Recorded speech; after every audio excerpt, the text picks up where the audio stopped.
Welcome to Focus Today. I'm your host, Perry Atkinson, and boy, what a delight to have our next guest with us today, Pflum Peterson.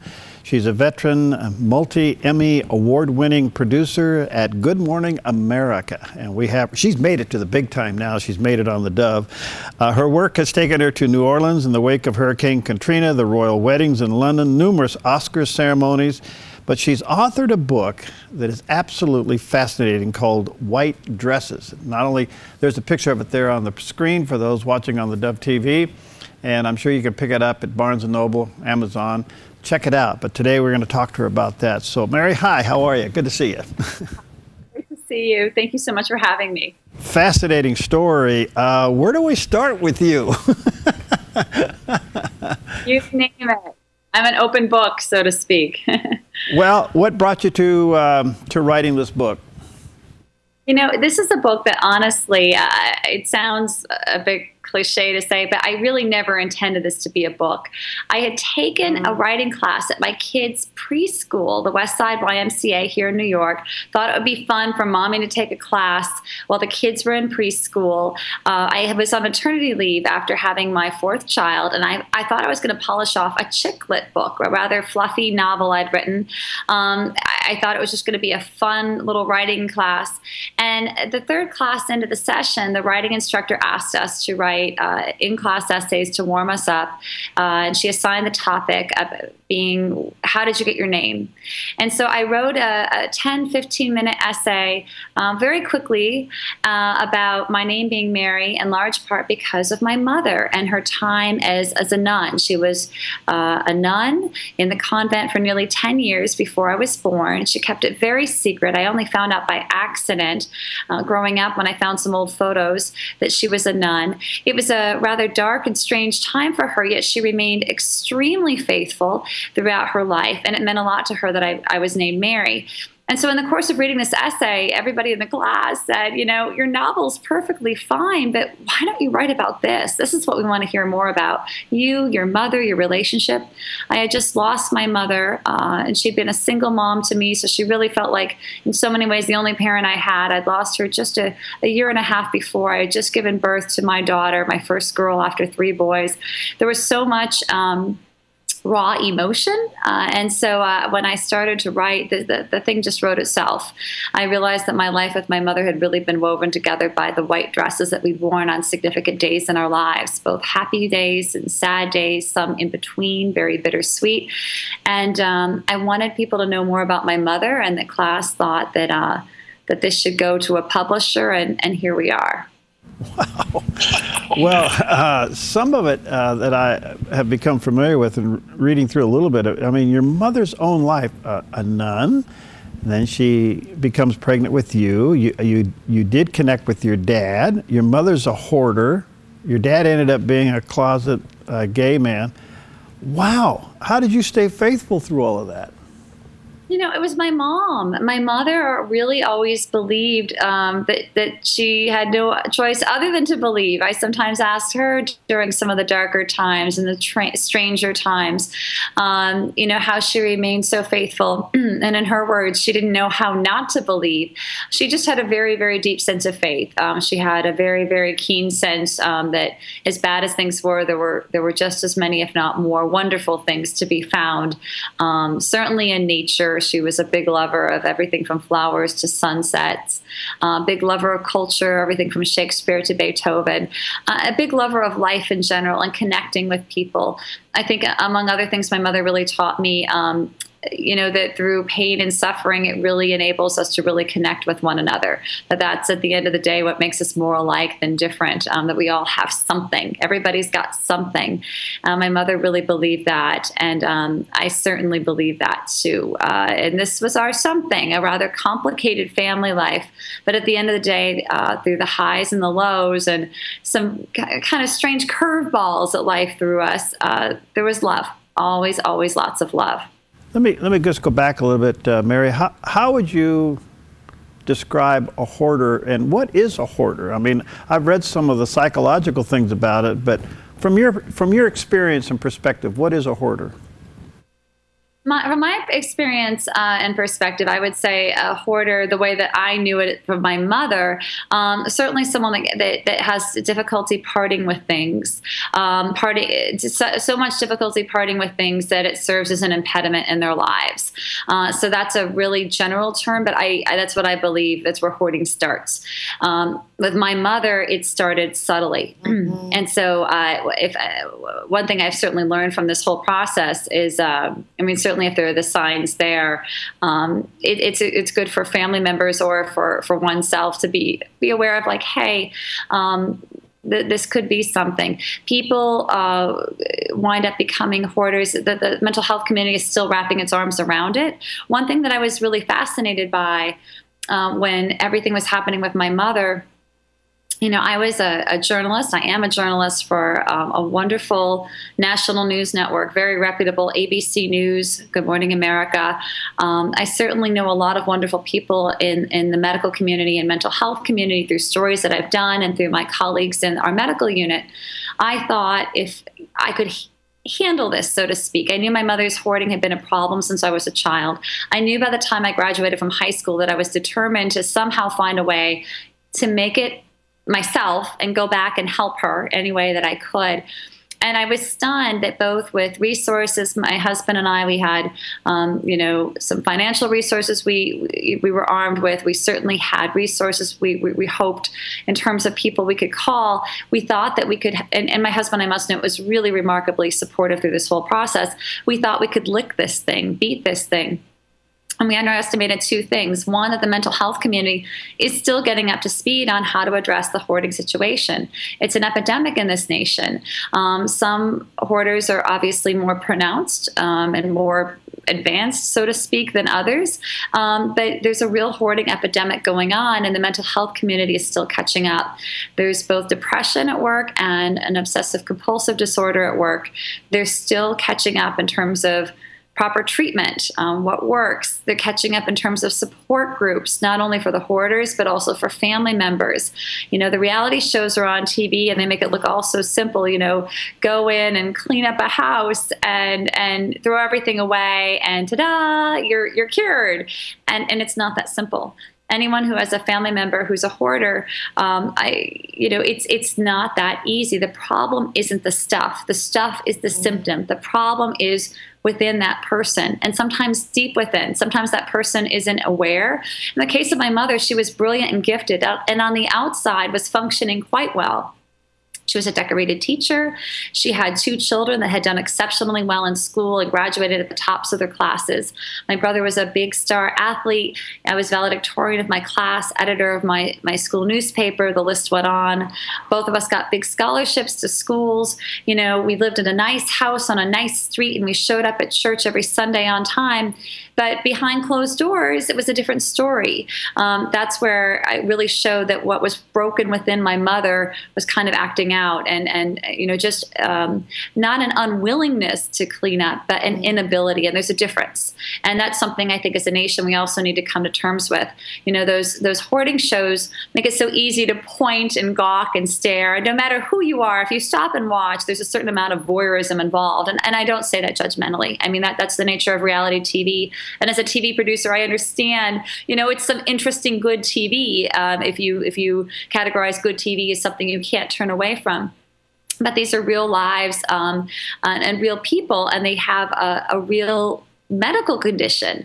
So in terms of getting back to your original question, what a hoarder is, the mental health community is still catching up to that. But I would definitely define it as someone who has an inability parting with things, and it's impeding their ability to live. So much comes out of that, but I want to move on through your book. But some terms that I've heard associated with it, separation anxiety syndrome, could be attached to that. But you use the word epidemic. That's interesting. I didn't know it was that big. Were you damaged by it anyway?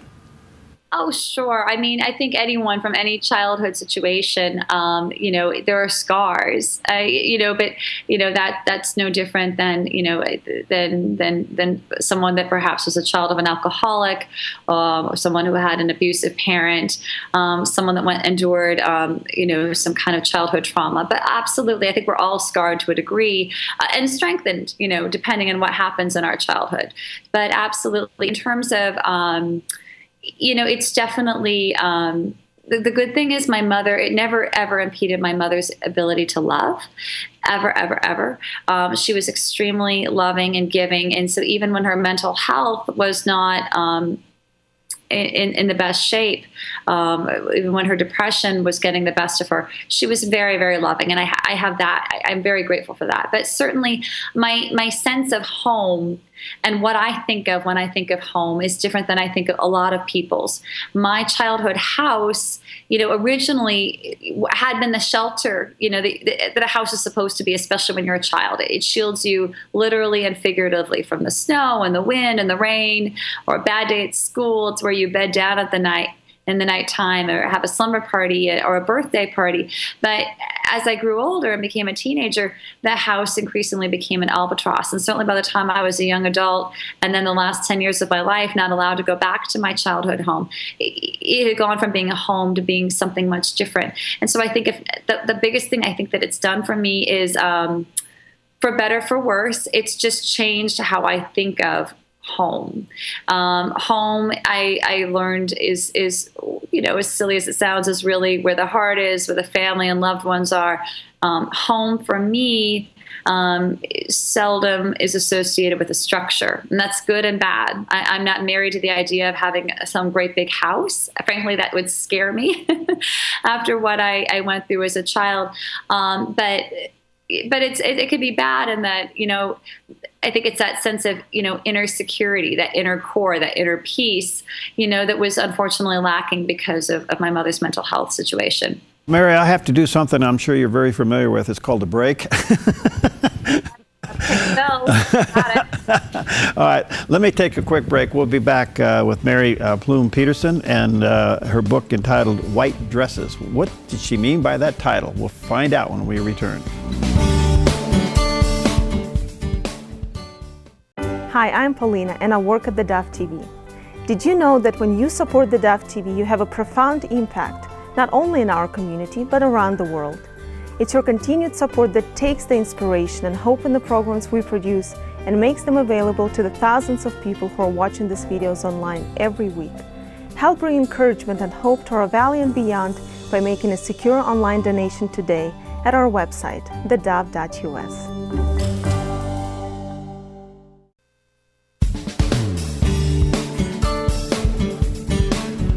Okay, we're back, and fascinating time with our special guest today, Mary Pflum Peterson, and she's a multi-Emmy Award-winning writer and a producer there at Good Morning America. And we're talking about her book entitled White Dresses, and you may want to check it out at Barnes & Noble or online at Amazon. There's a picture of it there on the screen. And I'm going to find out what she means by white dresses, but the book is a fascinating story of her life. Her mother, a former nun turned hoarder. Her father was a closeted gay man, and yet through all of this, she remains strong in her faith. Tell me about that. How'd you do that? Well, part of it, I really felt like I had no choice in a nice way. I mean, our faith was just central to our lives. Prayer was central to our lives. Very Catholic family. My mother left the convent because at that time in the 1950s, and I've since found out from other families or even other former nuns, I've talked to some of her classmates, it was just a very my mother went in thinking she was going to go save the world, and wound up finding it to be easier to do so outside of the convent, less restrictive and less emotionally grueling. That's another category. But you ask about my faith, and I think it was just something that no matter how dark things got, my mother, though she had left the convent, maintained this sense of real devotion, real prayer, prayerful life, very much, just very much wanting to pass that on to her children. That's really was the central thing in our lives. It was the calm in the storm. It's what she clung to and taught us to cling to. That within the church was a sense of community, was a sense of place essentially for us. It was a nice source of stability with everything else going on. And we were very fortunate that we had a couple of wonderful priests in our lives, which obviously helped the process. But it was a whole notion. My mother always believed that when it was darkest, that was actually a time not to be pessimistic, but to be optimistic. She believed that because of the mystery of faith, she believed that, when it was darkest and life being forever changing, when it's darkest, she would always say, great, because that means it's about to start getting lighter, either really light or at least somewhat lighter. Life is forever changing. So when you think you're at the very end, wait for that miracle, and that miracle is going to come. Sometimes a big one, sometimes a small one, but to be ready for it. And I never lost that sense of wonder. I thought if she could have that sense of faith and wonder, almost childlike wonder, and that's not to put her down. I mean, it was just that lovely to watch. If she can have that when she's gone through all of these losses in her life, starting from her childhood and on through the convent and the dissolution of her marriage to my father when she found out he was gay, and she was amazing and compassionate about that, and up through the mental illness and other losses and tribulations. If she can be that strong in her faith and that amazing as a single mom, which any single mom out there knows, I mean, they're the superheroes unlike any creatures on the face of the planet, those who give so selflessly when they have nothing left within, but they find that strength to do it for their children. If she can do it, so can I. And that's at the end of the day what I always go back to. Excellent. Well, tell us about the title, White Dresses. How does that encapsulate everything we're talking about? Well, I realized when I was looking back on my life with my mother that, many people can string together the story of their lives, with photos or keepsakes in a scrapbook. In my case, I could look back at our lives together and trace our history and our highs and lows through white dresses. White dresses were very significant to my mother. Anyone in the Catholic Church, I think any woman knows they're very significant. Many households beyond the Catholic Church certainly find them significant.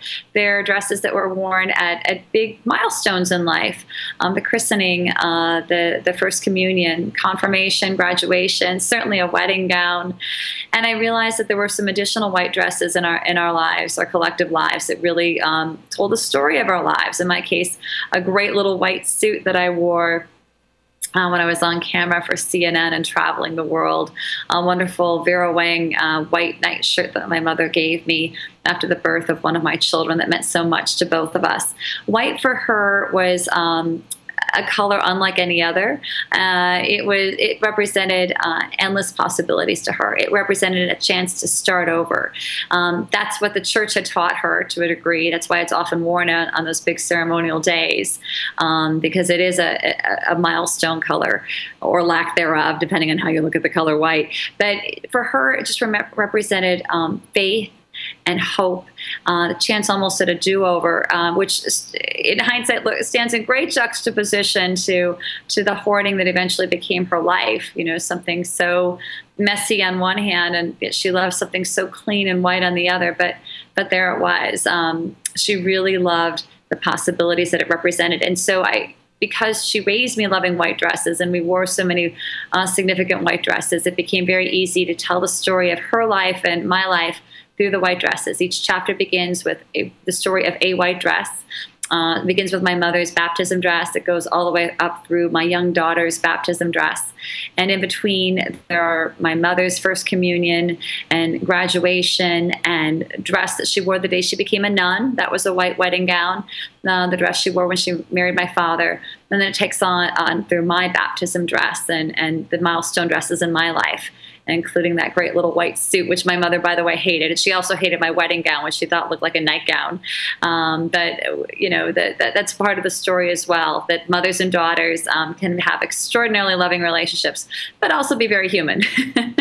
There was one of my favorite analogies is some people have compared the book to a modern day terms of endearment, where the mother and daughter have a very loving relationship, but at times, you know, they certainly argue. She hated that wedding gown. Wow. Well, listen, I wish I had you for a whole hour, but a couple of minutes left. Pope Francis was in town. What did it mean to you, and what do you think it might have meant to your mother? It was great for me. It was wonderful to have the city really embrace Pope Francis. He's been such an interesting pope. I think my mother would have loved this pope. He's very inclusive. Pontiffs in the past, it's generally been the MO, oftentimes of the Vatican, to be rather exclusive. You know, in the old days, it made for the Catholic Church's survival to be exclusive. But this church, this pope is the first one that's doing what my mother has long wanted the church to do. My mother, as a very devoted Catholic, never understood why, just because her marriage had broken down. I mean, she didn't want it to break down, but she didn't know my father was gay, and he left. She was divorced and suddenly was a second-class citizen in the church simply because her marriage had broken down. That was one example. She remained very faithful, but it was she didn't understand why, when so many teachings of the Bible are all about including and treating your neighbor as you'd want to be treated yourself, why the people running the church sometimes are the ones to be pointing fingers and judging and excluding. And so I think she would have loved how progressive this Pope has been in terms of saying, you know, it's okay, you know, if you're an unwed mother. It's okay if you're divorced. He's not totally saying, you know, he's not totally walking away from church teachings. He's saying, let's welcome everyone back to the table. Let's include people, even people who don't believe. I find it very significant that he's saying, it's okay if you don't believe, but come, let's have a discussion. You know, you're all God's children. I think it's wonderful, and I also love what he's doing in terms of addressing the climate and addressing what he calls the loneliness epidemic, which I think is quite real in not only the nation, but the world. Briefly, tell us about your relationship with your father. You know, that's something that's been like much of the book. It's been complicated. You know, I was a very protective daughter of my mother. My parents, they split up by the time I was in the second grade, which I write about in the book. They didn't officially divorce until I was in the fourth grade. And I very much saw how sad my mother was and how scared at times she was of what our future was. We didn't have much money. We were living in a small town in the Midwest in the 1980s when many people believed that nobody was gay, and I saw people pointing fingers at her and whispering, and I saw my mom suddenly not get invited to anything, and I very much felt like, you know, that it was sad what had happened. So I was the typical protective daughter who had mixed feelings towards my father because he'd gone off and seemed to have, you know, done okay with his life, and my mom was kind of left, you know, holding the bag. But later in life, you know, I mean, we, like normal fathers and daughters, we had ups and downs, and we had some nice ups. When I was very sick and they thought I had lung cancer, it was my father who came to my rescue. When I was living here in New York, I'd just taken my job at Good Morning America. I had some real health issues, you know, and throughout college as well. You know, we'd really forged a new bond. He took me to some of his favorite gay bars here in the city. He's been a wonderful grandfather. My husband and I were actually just witnesses at his wedding. He married his longtime partner, Javier, so which I guess now is technically my stepfather. So my husband and I were there witnesses at the wedding. It's like so many families. We're a complicated family, but again, because in large part of my mother and her example, a very loving family. My mother, it should be noted, and my father, they maintained a long friendship after the divorce, and that was because my mother really felt like that was the right thing to do. So my father was right there at her funeral alongside my brother and I. Wow. Well, the book is entitled White Dresses, and there's a picture there on the screen. You may want to check it out online at Amazon or at Barnes & Noble by Mary Pflum Peterson. And I wish I had time to talk to you a little bit more about Good Morning America, but thank you for what you do, and thank you for your time, and thank you for your lovely smile today. So much, Mary. It's really been an honor. I appreciate your time. Thank you. We'll talk again soon. We'll see you. All right, we'll be right back.